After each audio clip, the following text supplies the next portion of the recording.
The ankle is a complicated joint that relies on mobility and compound angles to function at its optimum. The typical human ankle isn't exposed to enough natural movement to bring it through its full range of motion. Where we used to walk on uneven ground, we now walk on flat surfaces and concrete floors almost all day.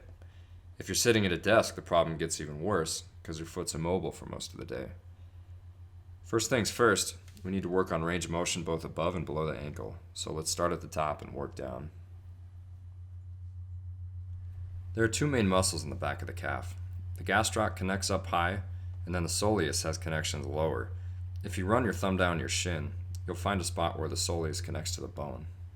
We're going to roll low from about the center of the calf to just above the Achilles tendon. This is a good one to use your RAD block. You need the extra height so your ankle doesn't drag on the ground. You can do it without, but it won't be quite as effective. Go ahead and put the roller on the block and begin to make short, 3-inch movements, pressing deep into the muscle. You're pressing straight down, but you can also pressure the side, so you're effectively peeling some of the soleus away from the other muscles.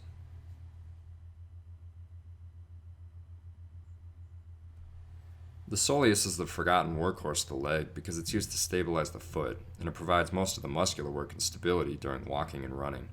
So this ends up being corrective work for those movements. Whenever you run, it's helpful to stretch and also make sure you've got mobility in your ankle, and this is how you do it.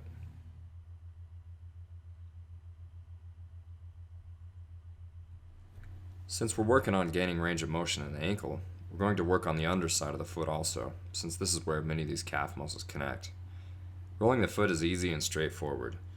Put the roller under your foot and start slowly rolling in 1-inch movements, starting at the ball of the foot and working straight back.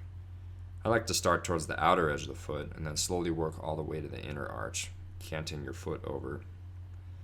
Kind of like the hip, you're going to be hard-pressed to point out exactly which muscles or fascia you're working on, because there are so many that overlap here. Use moderate pressure to start, and slowly start to unwind any tension over mini sessions, rather than one hard session. To balance things out, we can switch over to the other side of the calf and work on the tibialis anterior, which runs down the front of the shin.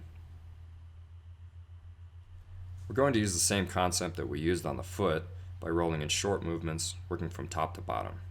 Start on the outer edge of the shin, right below the knee, and work down to the ankle. Working sideways, you want to work from the shin bone in the front to the outer edge of the leg where the peroneals live. The tibialis anterior is the muscle that's commonly associated with shin splints because it has a big role in stabilizing the foot and ankle, so keeping it open and healthy is important. Switch to the other leg to balance things out. For more tips and tricks, visit radroller.com.